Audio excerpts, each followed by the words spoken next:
Hi everyone, I'm Jada Burt and this is In My Tracks. You know that feeling when a song comes on and it's so good that it feels like you're frozen in time? Well, that's what this podcast is all about, the songs that stopped me in my tracks. I chat with musicians about their process, challenges, and inspiration. And you discover your new favorite songs.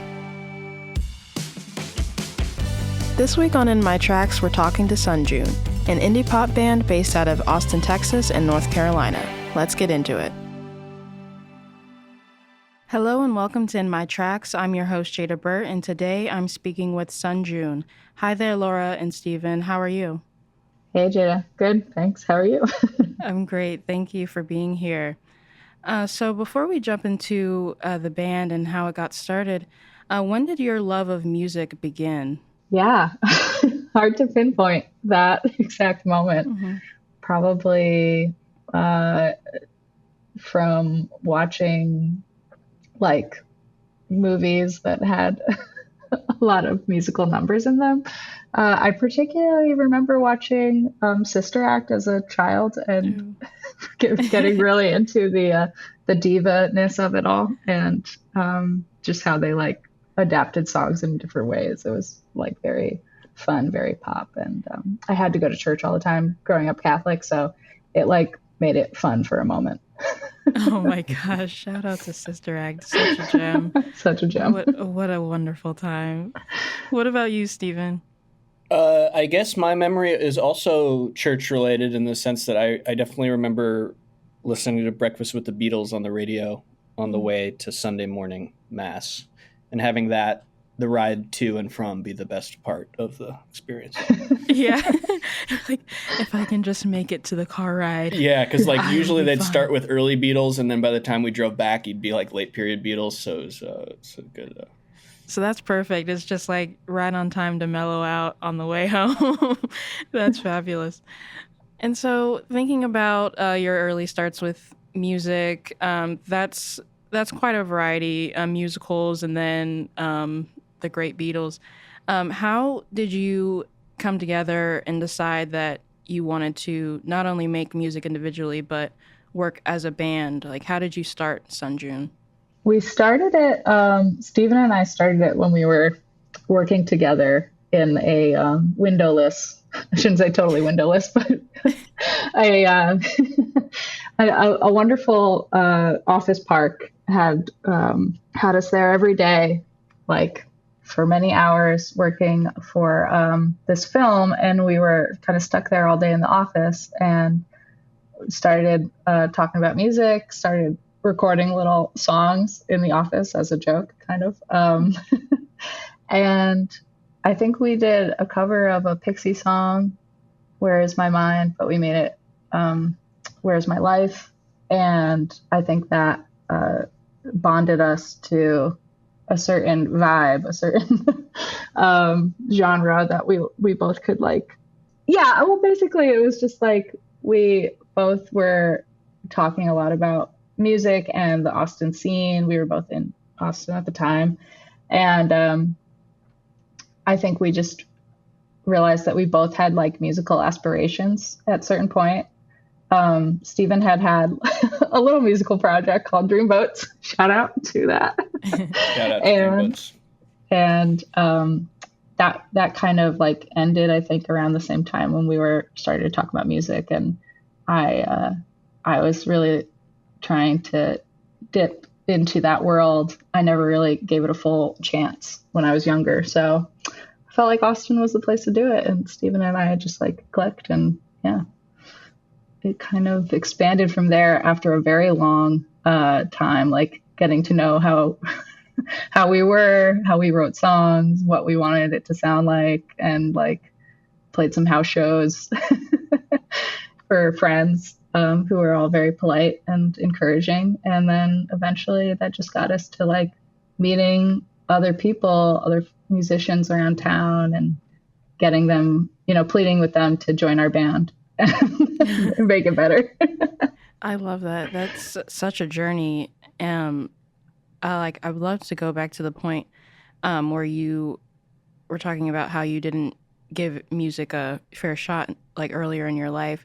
How did you know when you started was the right time? Because I think a lot of people fall into that where maybe the safest option is what they go with, since, life kind of goes in that safe period where you work a job, you settle down, et cetera, et cetera. So how did you know, yes, now this is the right time? I've met Steven, someone who's also interested in kind of working in music. So how did that come to be? How did you get yourself there?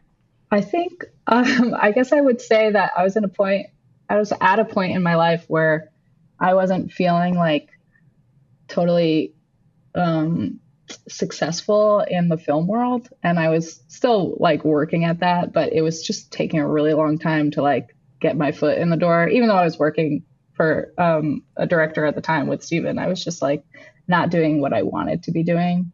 And it was just kind of me feeling like, okay, I'm about to turn whatever, 25. I don't remember how old I was, 26. And, why not start a band and just see where that goes? I've got the time for it. I was working like, freelance editing stuff and then like PA work and then just random things. So I just wanted to, I don't know, try adding another thing to my plate just to see what would happen.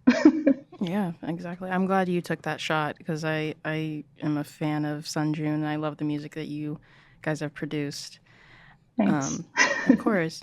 Yeah. So, and I'd love to learn more about collaboration and its importance. You mentioned kind of pleading with other musicians, getting them to join the band. So, how do you know that someone is specifically right for this project? And how do you maintain those relationships and keep the band going? Hmm. I think it's mostly just us trying to find um, people who are good friends and want to like be part of the project, who we both like love and admire anyways. But I don't know. I feel like I set the bar pretty low as far as like musicianship in the band. So No. it's really great to like have people interested. And I'm just like, yeah, let's go. I don't know, Steven, what do you think?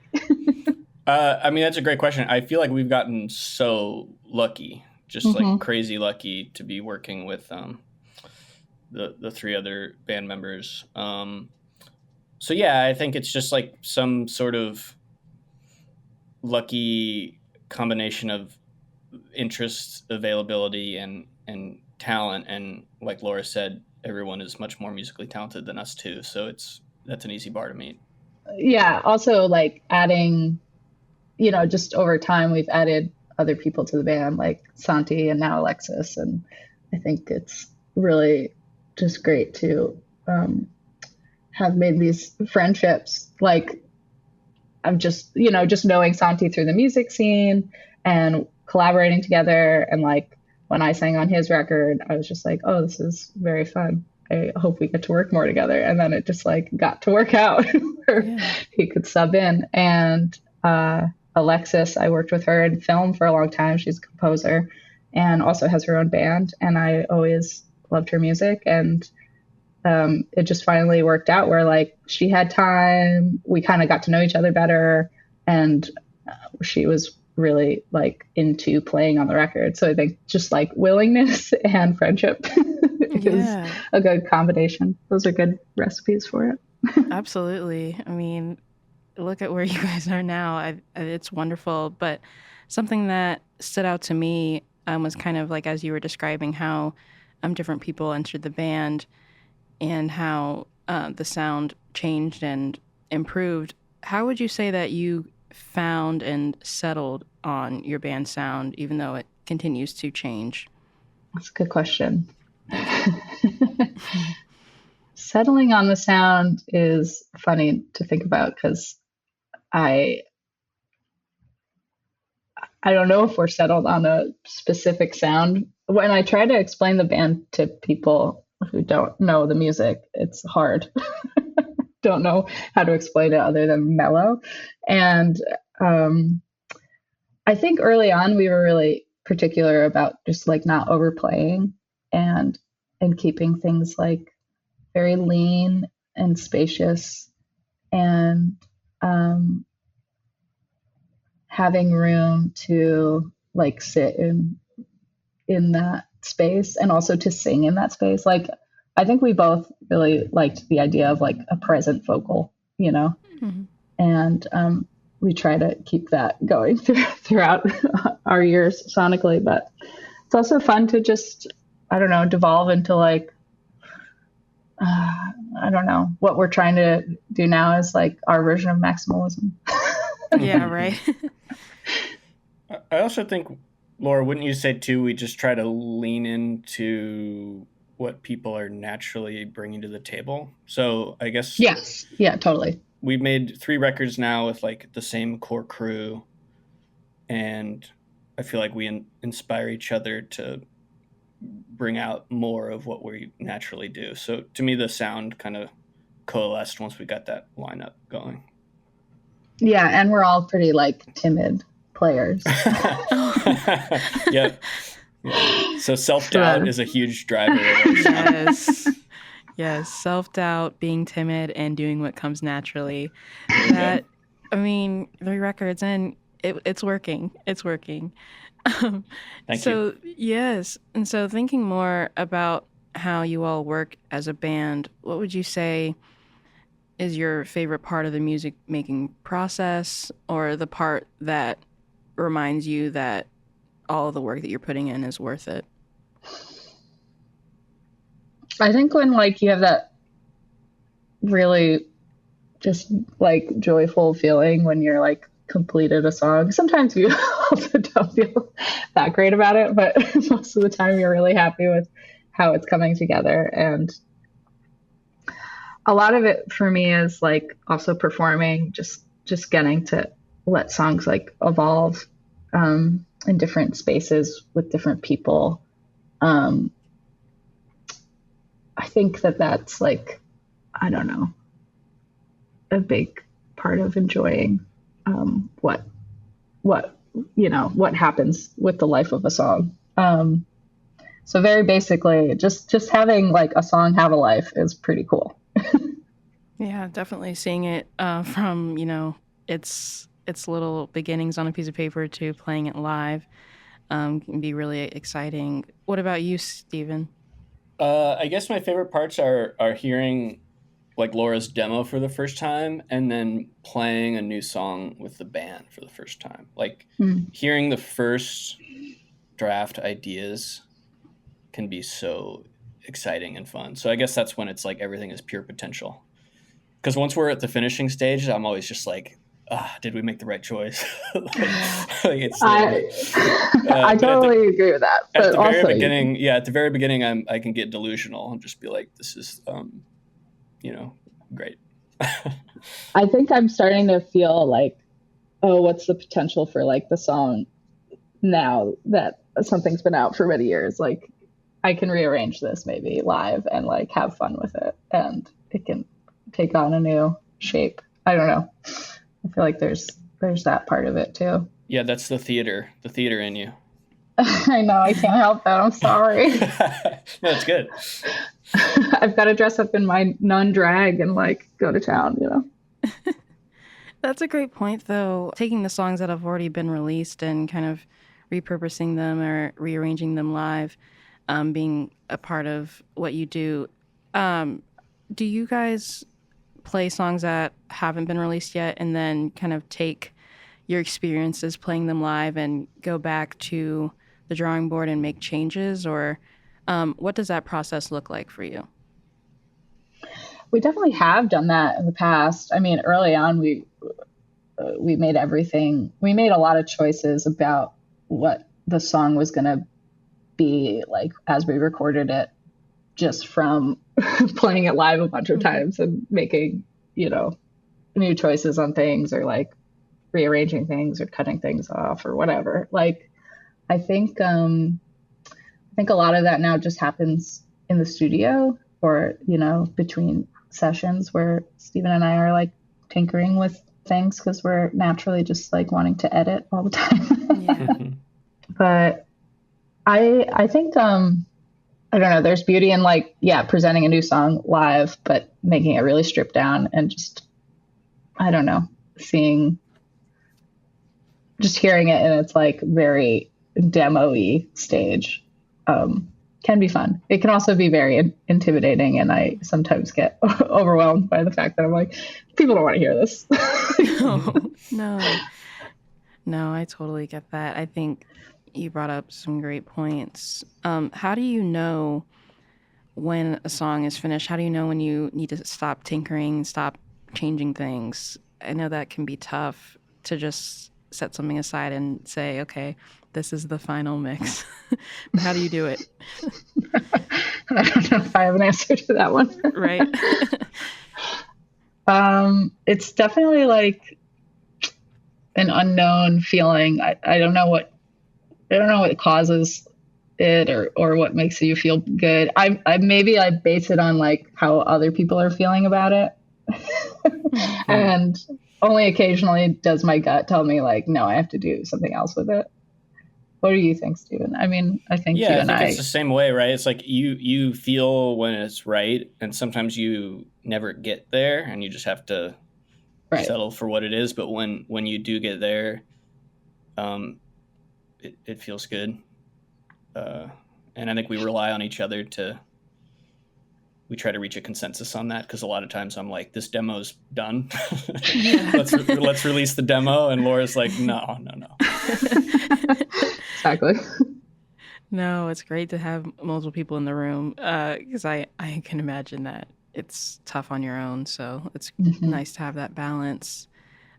So taking it back to the beginning stages of the band, what is the story behind Sun June? What is the story behind the name? What is the story? It's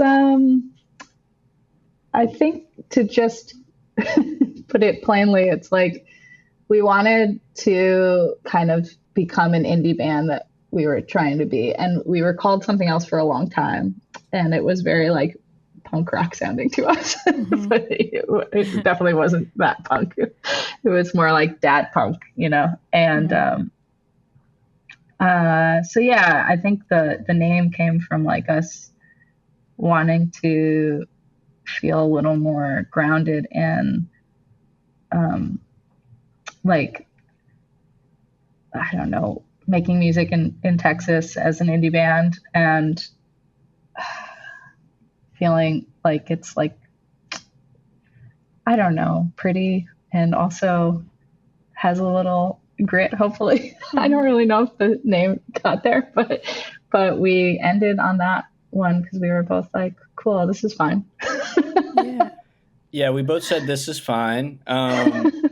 And we both shared it with our sisters, and they said this is fine. But yeah, I think we wanted to try. We started with a lot of joke songs, and we wanted to try to take. It's very difficult for Laura or me to take ourselves seriously, and we wanted to challenge ourselves.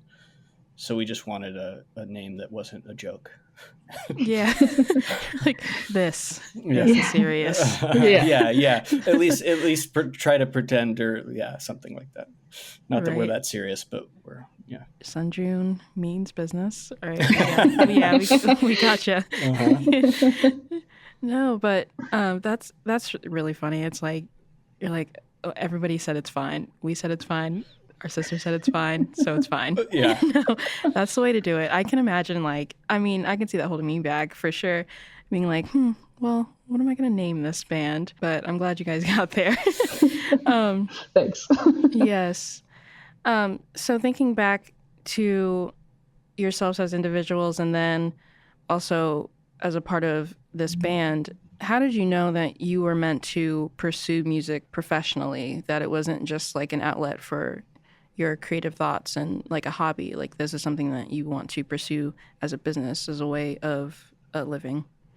So I love that question, because I think it's important for us to like always remind ourselves about why we want to make music, and like basically having the reason be that it is fun, and to be creative is like not only important, but like essential to like having having a fulfilled life. Like it's so cheesy sounding, but it's like it really does bring so much joy. And I think there's like too much frustration on the business side of it, that like you can just get bogged down and then you start doing it for the wrong reasons.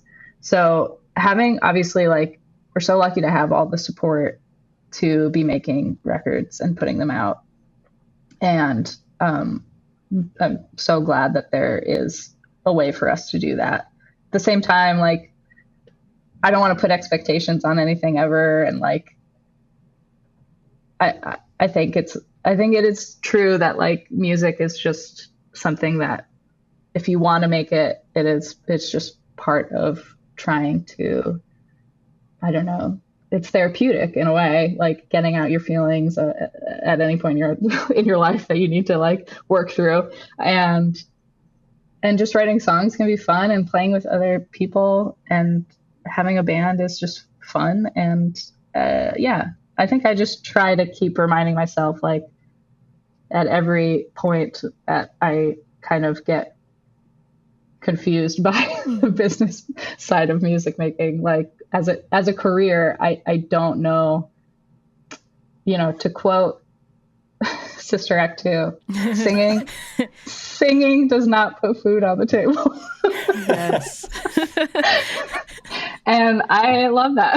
I always, but then also, if you wake up wanting to be a singer, you're going to be a singer. Listen, that movie had a lot of impact on my life. Even the second one, even though it was like really, it's not a good movie, but it's quotable and it's funny, and it's somehow just like, there is truth to like being kind of this, you're an artist, but you're not there professionally. It's like, whatever, that's the world we live in. So I think setting little goals and like keeping those things in check along the way are great ways to, if you want to do it professionally, quote unquote, like that's the only way to do it. And like to keep yourself working in other areas too. At least for me, that's how our band kind of operates. Like, everyone has other lives and other careers, and music is like a huge part of their life, but it's not the only thing. And so I also feel lucky that, like, I don't know, I get to live in two worlds, like be an editor and be a musician. And, I might not make a lot of money, but I feel happy. Yeah, really. That's all you can ask for, right? But you made some really great points. Making sure you know why you're playing, why you are doing this, and continuing to have fun. I think as long as you're there, there's no stop in sight. But what about you, Stephen? I second Laura's Sister Act 2 quote. But yeah, I think one of the reasons I used to work in film and I stopped, and one of the reasons is that I thought I wanted a creative career, and I think what I really wanted was just like fulfilling creative outlet, and that's what music has been, and it's allowed me to pursue like other jobs and other careers outside of that. So yeah, I feel lucky to have a balance, and I think we'll still be making music regardless of what happens to our support system. So yeah, it's great. Music's great. Bottom line, music rules. Yes. Music forever. Yeah. But no, you guys brought up great points about having lives outside of music and working in industries that are completely different. How do you balance your personal life, your professional life, and your creative desires as you continue to grow with this band?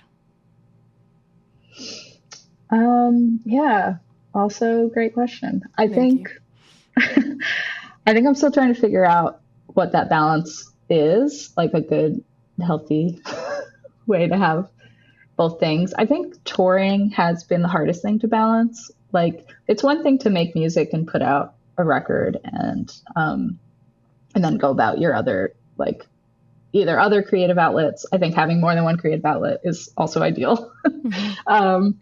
But, having other work and career paths that you're interested in, or traveling even, like a lot of times people just like can't even take off work because they have to tour, and they want to do it. They're kind of traveling, but they're also like, it's work to tour. It's not a vacation.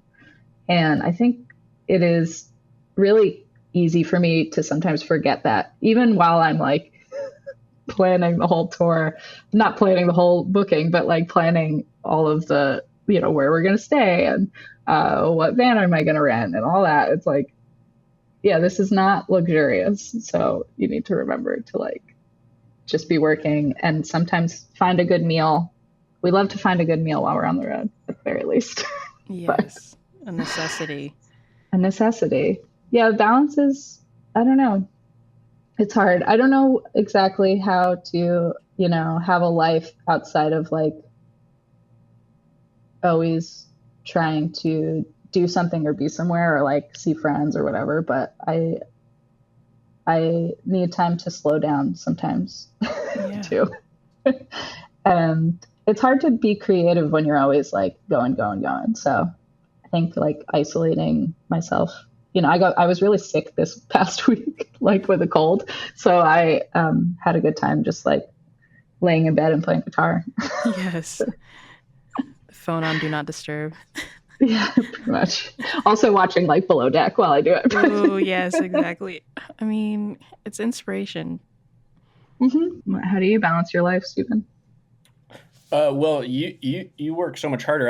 I don't tour with them anymore, so my life is so easily balanced. So all I try to do is give Laura a little support when and where I can. But I mean, you just tie-dyed like 100 shirts.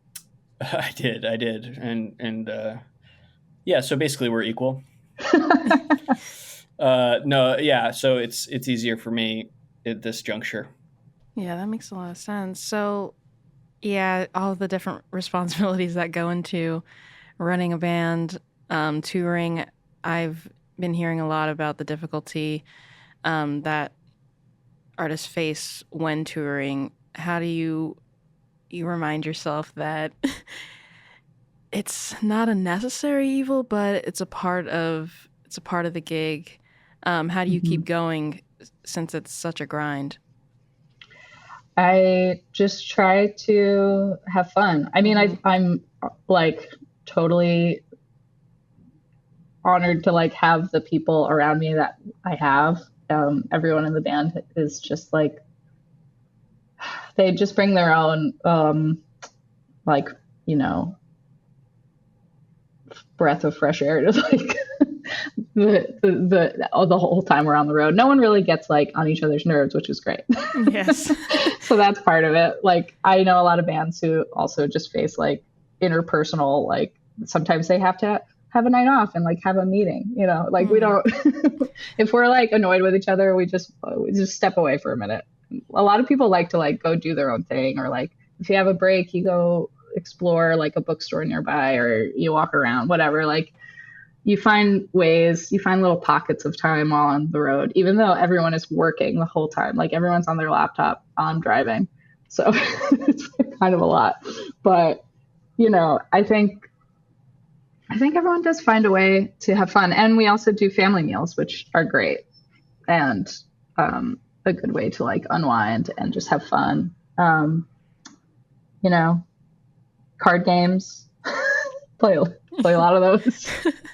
Just keep your mind like at ease, or like have it occupied with something else, But I guess what I want to say too is like, you're getting to tour. So unless you're like in a bad traffic situation, like those are the most stressful parts of tour. It's really just like having fun at the show and like doing the slog at the end of the night of packing up, sure. But like you're meeting people who are just in all these pockets of corners of, the world that you wouldn't never have met in person otherwise, except that like they've listened to your music and they want to talk to you. Like it's I don't know, it's very surreal to have those connections. every night, because you really don't know what they're going to be like. And sometimes they're weird, and that's fine. It's fun to have those little surprises every now and again. But out of 10 shows, you're like, as long as I leave 7 feeling okay, that's fine. That's a success. Yeah, I think the only times where like I can feel down about it, and I'm just trying to be honest. Mm-hmm. It's just when there's like expectations put on you that really, whether they're fair or not, I don't know, but they're there. And maybe you didn't sell enough tickets that night, or maybe like, I don't know, maybe the performance was not what somebody thought it would be, or whatever it is that like someone else puts an expectation on. Like, at the end of it, I need to remind myself, like, this is who we are, and this is what we're putting out there, and we do what we do, and either you like it or you don't, and that's fine. And I think there's just a bit of that, and I won't say specifically who these people have been, but it exists sometimes, and there's like blame games that happen that are like really gross and ugly behind the scenes, and you just try to remind yourself that like, who knows how much longer like you'll get to do this, and just try your best to enjoy it each day, because there's really like nothing like it. And it's so hard to describe, obviously, because I'm like blabbering about like how up and down it can be, but it's, I don't know how else to describe it. Yeah, absolutely. You brought up a wonderful point. There is a lot of noise, especially when you're a working band, a touring band. You brought up, kind of reminding yourself why you do this and kind of just trying to do your best. How do you exactly, like, kind of in an everyday or an every tour way, how do you keep the noise out? How do you keep that brave face? You're driving the van, so how do you keep it together? Sometimes it's okay to cry while you're driving. I allow it. Yes. little soft sob in the corner, and then you're on your way again. You get really good snacks. You listen to funny podcasts that are also about the sad stuff in the world, but they're trying to, make jokes about it. and you talk about other music, and you, everyone in the band, like, you try and get everyone on the playlist and be like, okay, you're DJing, like, what you got, what's up? And usually like that is enough to, like, I don't know, bring a lightness and a smile to your face. Also, we played this game for a while. We haven't played it in a little bit, but I should bring it back this next tour, called You're Gonna Hate This, where you play something you genuinely love that you think someone else is going to absolutely hate. Whoa. And you see how that rattles the car. That is awesome. Yeah, the more people hate it, the more points you get. Exactly, yeah. Oh my So gosh. The losing is the winning. No, I love that. That is incredible. My gosh, I'm learning so many things in this conversation. Thank you. I'll call it the Sun June game, though. Oh, I love it. Always give credit where credit's due. Appreciate it. Yes. But thinking about performing and your live shows, and then also your recorded music, if you could choose the first song that a new listener heard, which one would it be? Oh, that's hard. Right? I know. 3 albums in.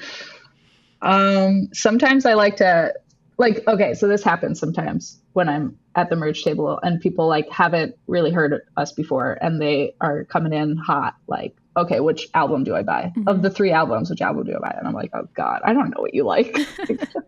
They're all very different.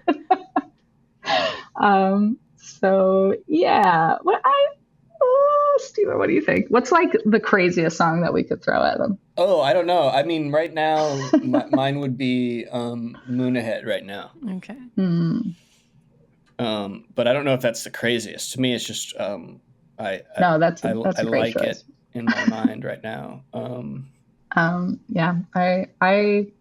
with you on that. It's got the saxophone. Yeah, it's got Alexis playing on it. It's got like an interesting mix of flubby guitar and well played guitar, which is always good. Always a Sunjun signature. Absolutely. Bad guitar mixed with good guitar, and so yeah, that seems and to me a great vocal performance.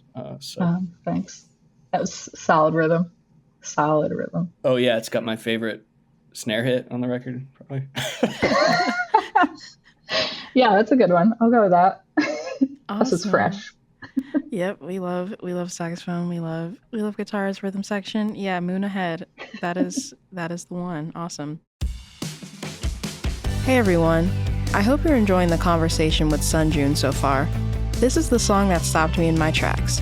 Here's Mixed Bag by Sunjun. It's a mixed bag. I was cursing out the season. You were searching for a reason to be mad.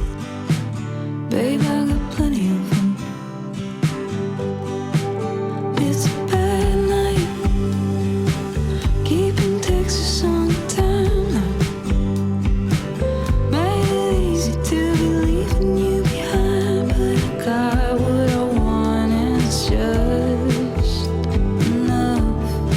There was an East Coast. There was a far road. There was a 5-lane highway home.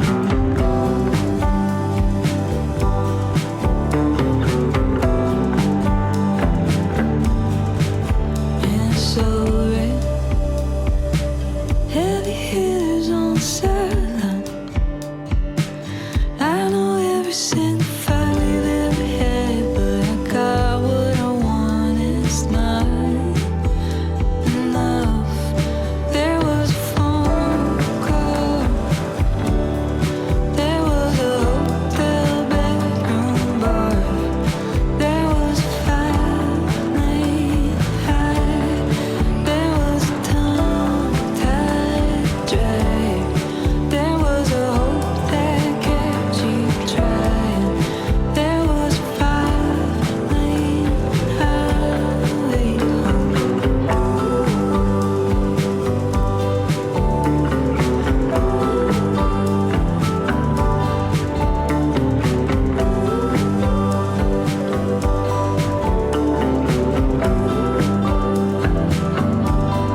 Taking me on each side.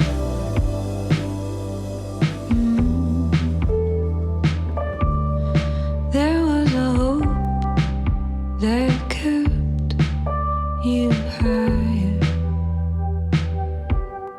Drawing a line, making it clear. Yeah, there was a phone call. There was a car that kept on driving. There was a 5-lane highway. There was a big moon, baby. There's a part of me that's lying. Though I was a 5-lane highway home. You got it. I get it. You got it. We said it was forever. Don't push it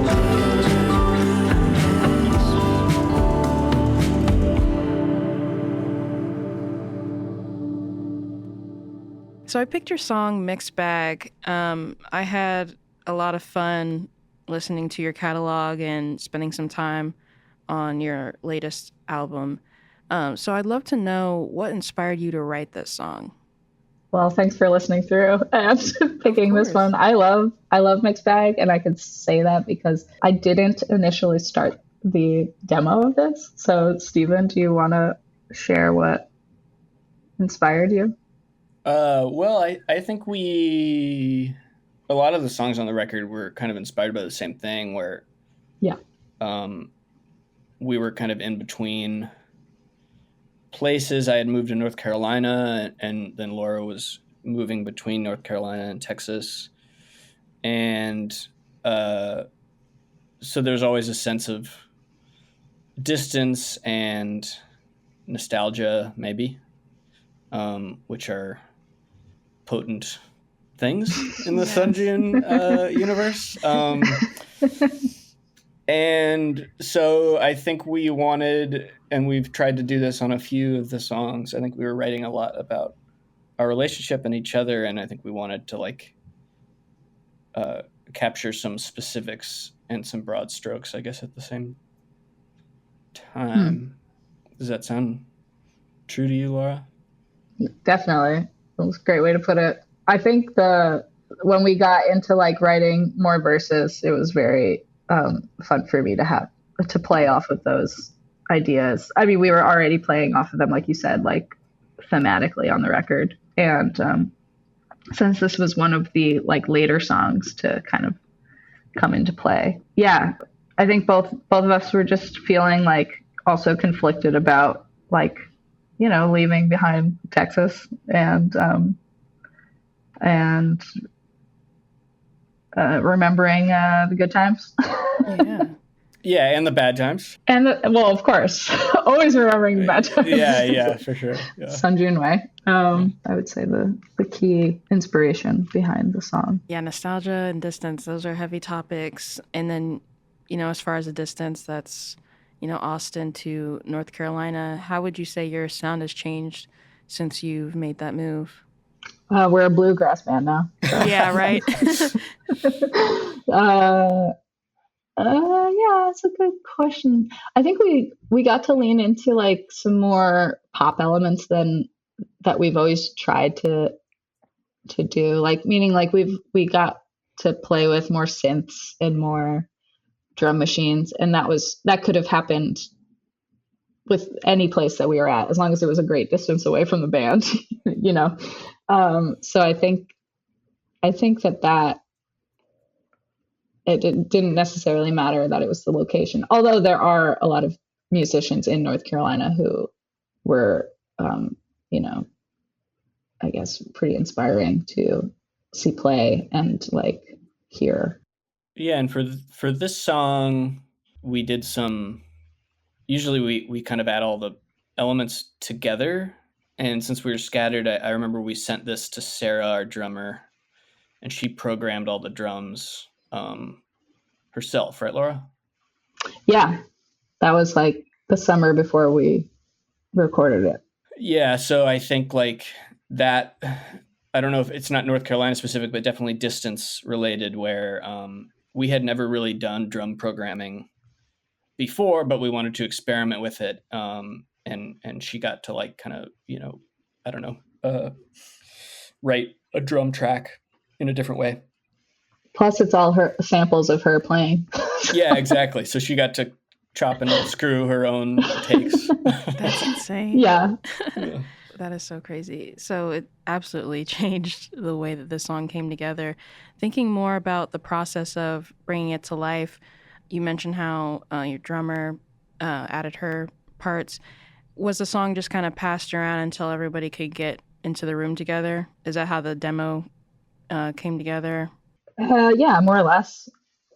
That was kind of how we've been doing like most of the record since even just pandemic times, you know. Like can't always be in a room together.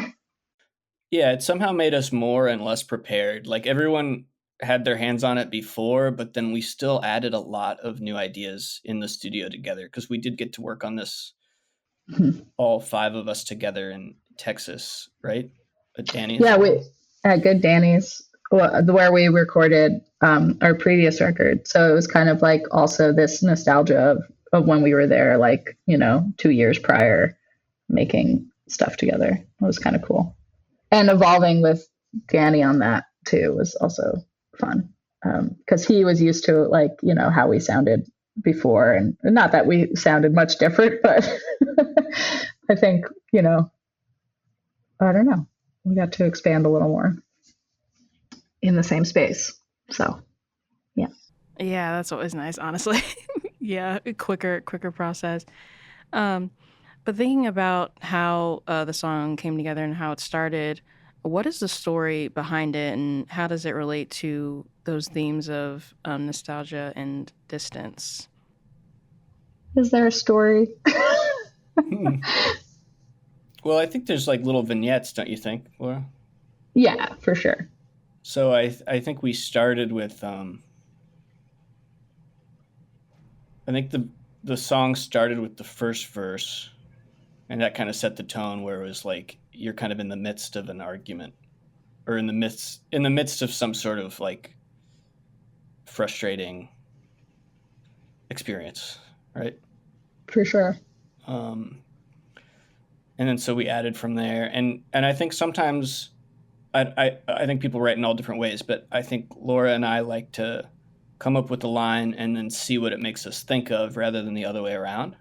So stuff like Texas on the Timeline for me reminded me of like the big freeze we lived through and that week where we didn't have power and all the water boiling we had to do in Austin, just like different like Texas or Austin troubles.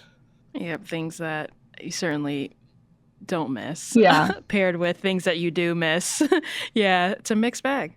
Yeah, and then how those things are filtered through the media you consume, and then the chorus. I'm speaking for myself, but since at least some of the images to me recall like East Coast would be the East Coast, obviously Farm Road would be Texas, and then the highway would be California, and those are kind of three touch points that me and Laura have in our past and our present and our future.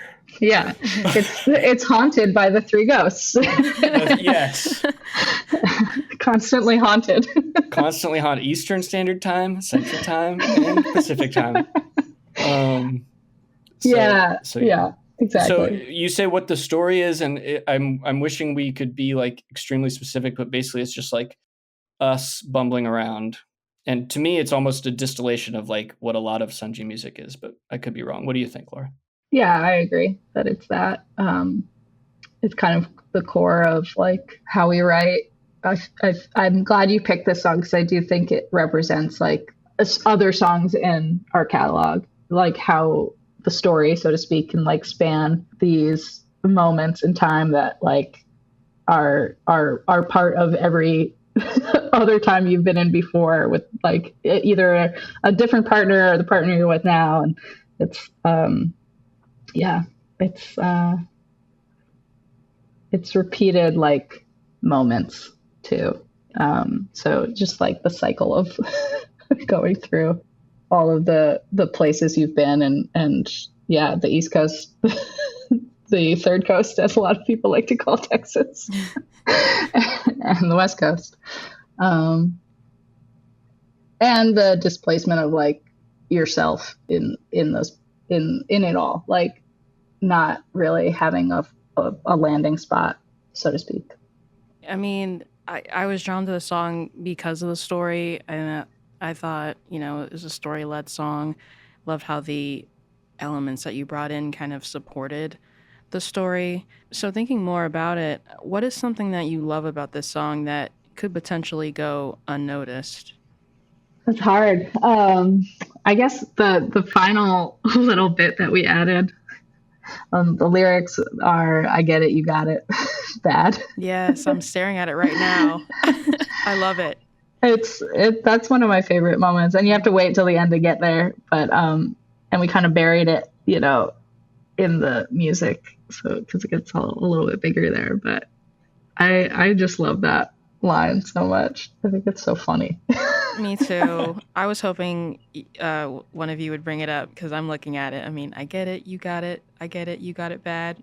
We said we'd last forever. Don't you dare try to put it past me. Yeah. I'm like, incredible. Chef's kiss. Well, I guess mine's related to that. So I've been thinking about it now since we're talking about it. And so we recorded this partly at home and then in 3 other studios. So I wasn't there for every session. So Laura finished all the vocals with Santi in Austin, and then I got the mix from it. So it's like kind of a new experience for me, not having been there. So I get to hear something for the first time, and the harmonies that Laura has at the end, I'm assuming they're noticed. But they're my favorite parts because they were a surprise, and I thought really like leaned into the pop elements of it. She has like a high harmony at the end that I think works really well. Absolutely. I imagine it's really exciting to be on either side where you're kind of in it the whole time, and then on the other side where you can hear it as this new song. But yeah, so it's nice to hear from both sides. Thinking about kind of the process of, you know, finishing the song, finishing your album, making Mixed Bag Track 3, how would you say that you've changed since releasing this song? I don't think we ever changed. No, I'm just kidding. I don't know. I don't know exactly. I love this question, and it's a really difficult one to answer. Because you always hope that you change. Yeah. as a person growing in this world. I'll pass it to Steven. Never change is the mantra, as Laura said. No, I'm not sure. It's a good question. It's a great question. How have I changed? I guess partly like harkens back to what Laura said, is like it's best to kind of detach yourself from expectations about if people are going to like a song or not. So I think I've continued to try to do that since releasing it. Yeah. And I'm not saying that people don't like it or do, but I just mean like yeah, you felt very attached to this one coming out. I felt attached to it, and also I tried to get it remixed at the last minute. I like had some... I forgot. Yeah, so I'm like very annoying, and so I got fixated on a specific issue with one of the tracks, and we ended up not remixing it. So I guess how I've changed. You haven't changed. I've tried to become less annoying. I've tried desperately to become less annoying. Oh my gosh. That's tough. I know, it's hard. How did you cope? How do you cope since it wasn't remixed? Because I know you still hear it. No, I think we made the right choice. I mean, Laura helped me through it as always, because we had options A versus options B, and we went with option A. And so, how do I cope? It's a great question. I'll return. I'll think on it. Right. Ice cream, lots of ice cream. Yes, that's right. Can't let that go. But yeah, kind of like in the same vein of that, we talked a lot about distance and nostalgia, moving from Texas to North Carolina, working with, bandmates that are kind of all over the country. What did you learn about yourselves while working on this song and ultimately choosing option A? I guess I learned again that I have a lot of patience. Yeah. and I learned that I like a little distorted guitar. Yes. I do. Yeah. We were for a long time, like Steven and I have always been annoying with our request to like not have like crazy distorted guitars on the records, and really distorted anything, really. Yeah, exactly. So I think we got to a place where like we actually enjoyed it, which was cool. I'm right there with you. I understand. What about you, Steven? Well, I do remember, Laura, we were driving from South Carolina to North Carolina when we heard the mix for the first time. Mm. I remember we were like, hell yeah. Like we were really excited about it. We were. And that was all like before my like fixation on fixing something. So what I'm trying to become is just trusting that initial instinct and not so that's I'm constantly relearning that I'm annoying and that I need to no, those are I mean, patience and trusting your first idea, those are tough things, but they're daily practices. We'll get there eventually. Exactly. Mm-hmm. And then thinking more about Mixed Bag, who do you hope to reach with this song specifically? I know it has a cozy spot on the album, but how do you see it outside of it and on its own? Well, I guess I don't try to think about this stuff, so it's a nice challenge. Yeah. Um, I guess I just hope to reach anyone who wants to listen, like, and can relate. That's a basic answer, but it's the truth, with any song. So, especially maybe just the themes of this being like rooted in frustrations and also like this, you're being self-aware, I guess. Mhm. It's like the act of being self-aware and like thinking about the past and how maybe it relates to who you are and the decisions you make and how you affect the people around you. It might be a stretch for someone to feel all those things while listening to the song, but I hope that anyone can just relate to it who listens to it. You're saying that we're trying to reach ourselves, Laura. Is what you're I'm trying trying to reach deep down right? into my soul. Yeah. That makes a lot of sense. You know, being self-aware is tough, but it's a journey, and Mixed Bag is a great song to have on, just to reflect, and hopefully when, you know, people look at the lyrics, they're like, I don't know exactly what this is about, but I love the story, and maybe as more time passes, they're like, I should be more self-aware. So we can only hope for that. That's right. Yeah, More there you go, self-aware you got it. people on the planet. Yep, one Sun June song at a time. We're gonna get there. Yes. I've had so much fun talking to you both, learning more about yourselves as musicians and as people. Thinking back to who you were when you were starting this journey, if you could speak to your younger selves when you were just starting your careers in music, what would you say? Keep doing you, and nothing matters. Yes. No, I'm just kidding. Yeah, I think I would just like want to give myself a little pat on the back, and maybe way back when, yeah, like just knowing, I guess, like just being like, listen to what your friends are telling you. Mhm. And they're not, maybe they were just like being nice, but also they are part of the reason why, like, I don't know, other people's like encouraging words are helpful to hear. So especially when you're just starting something out. So yeah, I would just give myself a little pat on the back. Give Steven a little pat on the back. Yeah, thank you. That's sweet. I love that. What about you, Steven? I guess I would just say, like, most people are really nice, even the cool, intimidating ones. So just say hi to them. And Yes. people are nice. Yeah. People are nice.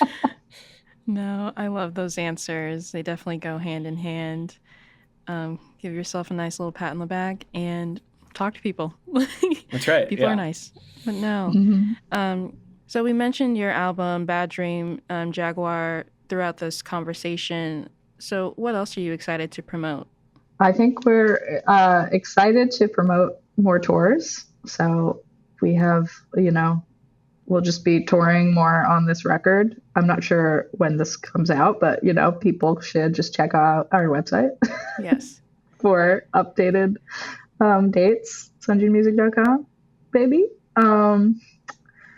I think I'm also excited to promote, like, just, I guess I don't have anything else to promote that's real, but what I hope will happen is we get to write some more music for you this year and put it out before the end of the year. Yes. Or in 2024. I hope there's more music in 2024, that this promotion that I'm now giving is real and it happens. So check that out. Yes, I am holding out for that. I'm excited. And you mentioned Sunjune Music. That's the home of all things Sunjune. Where else can people find you? Well, we got all the apps, we got all the places, the TikTok, the Twitter, or sorry, X, whatever the hell it's called. We got on that note, we got Threads. Okay. We're trying to make Yes. Threads happen. And Instagram, I don't know, YouTube. We got a YouTube channel. Yeah, I think we're Sunjune Music everywhere. I think, yeah. If more people follow us on YouTube, I'll start making dumb videos there. For people to ignore. And I think that would be really great. We got a Substack that also is very fun when we do write it. Yeah. So the occasional, check-in from us would happen on all of those various platforms. So y'all should just follow us there. Yes, absolutely. You know what to do. Go to their shows, buy their records, follow them all over the internet, and support this wonderful band. Thank you, Laura and Steven. Sunjune is such a gem. Thank you both for being on the show. I've had a lot of fun just learning more about you two and more about the band and Mixed Bag. Yeah, thank you, Jada. This was really fun. Yeah, thanks so much, Jada. Thank you for listening to In My Tracks. The show was created and produced by me, your host and friend, Jada Burt. And shout out to Play Audio Agency for recording, editing, and producing the show, and for composing the original theme music you are currently jamming out to. Please rate, review, and follow In My Tracks everywhere you listen, including Spotify, where I curate playlists that pair with each episode.